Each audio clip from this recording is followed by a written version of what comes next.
ہمارے اسلامی چینل کو لائک کریں، سبسکرائب کریں اور بیل آئکن کے بٹن کو دبانا نہ بھولیے تاکہ ہر نئی آنے والی نوٹیفیکیشن آپ تک پہنچ سکے۔ السلام علیکم، میرا نام عمر بن عبداللہ ہے۔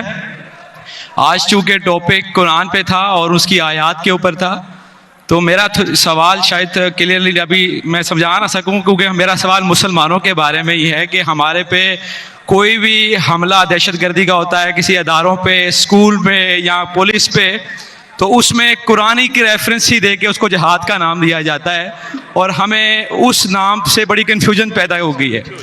اور چونکہ آج کے دور میں جو نام جہاد کا لینا وہ بڑا مشکل ہو گیا ہے۔ بس یہی سوال ہے۔ بھائی صاحب کا بہت اچھا سوال ہے۔ ہم دیکھتے ہیں کہ دہشت گردی کا حملہ ہوتا ہے کوئی اسکول پہ، کئی بے گناہ کا قتل ہوتا ہے اور کہا جاتا ہے کہ یہ قرآن میں جہاد ہے۔ اس کا پرابلم کون ہے؟ ہم مسلمان قرآن پڑھتے ہیں لیکن سمجھتے نہیں۔ میرے بیٹے نے تقریر کی تھی کراچی میں، کیا قرآن کو سمجھ کے پڑھنا ضروری ہے؟ اگر ہم قرآن کو سمجھ کے پڑھیں گے اور قرآن کو سمجھیں گے تو کوئی بھی دہشت گرد آپ کو بیوقوف نہیں بنائے گا۔ آپ بیوقوف بن جاتے کیونکہ وہ دہشت گرد بولتا ہے کہ اسکول میں اٹیک کرو، بچوں کا قتل کرو، آپ جنت جائیں گے۔ یہ جتنے دہشت گرد ہیں نا، ان کو غیر مسلمان اکثر غیر مسلمان ان کو سپورٹ کرتے، غیر مسلمان سپورٹ کرتے اسلام کو بدنام کرنے کے لیے، ان کو پیسہ دیتے اور قرآن کی آیت کو آؤٹ آف کانٹیکسٹ غلط حوالہ دے کے پیش کرتے۔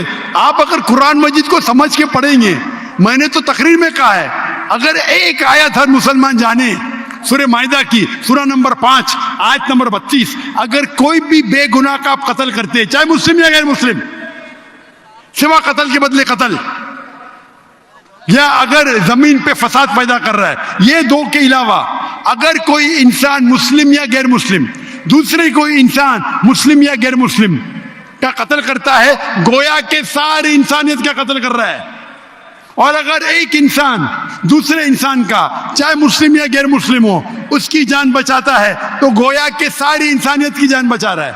اگر یہ آیت آپ اپنے دماغ میں ذہن میں رکھے تو کوئی بھی دہشت گرد آپ کو بیوقوف نہیں بنا سکتا ہے۔ غلطی کس کی؟ آپ کی۔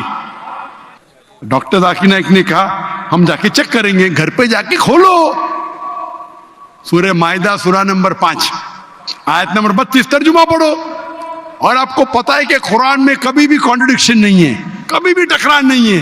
تو ایک آیت آپ کے دماغ میں آپ یاد کر لو، کوئی بھی دہشت گرد آپ کو بیوقوف نہیں بنا سکتا ہے۔ غلطی کس کی؟ آپ کی۔ یہ غیر مسلمان کیا کرتے ہیں؟ کچھ مسلمان کو بھڑکاتے ہیں اور کچھ قرآن کی آیت اور حدیث کو آیت کو توڑ مروڑ کے پیش کرتے ہیں، اور وہ کیا کرتے؟ اپنے نوجوان مسلمان کو بھڑکاتے۔ اس پہ تقریر دی ہے میں نے، اس ٹیررزم مسلم مونوپولی، ایک تقریر کی ہے میں نے، دہشت گرد اور جہاد اسلام کے پس منظر میں، دیکھیے آپ، اور ڈیٹیل میں آنسر دیا ہوں میں۔ غلطی ہماری ہے کہ ہم قرآن مجید کو سمجھ کے نہیں پڑھتے۔ قرآن مجید سمجھ کے پڑھیں گے تو کوئی بھی آپ کو بیوقوف نہیں بنائے گا۔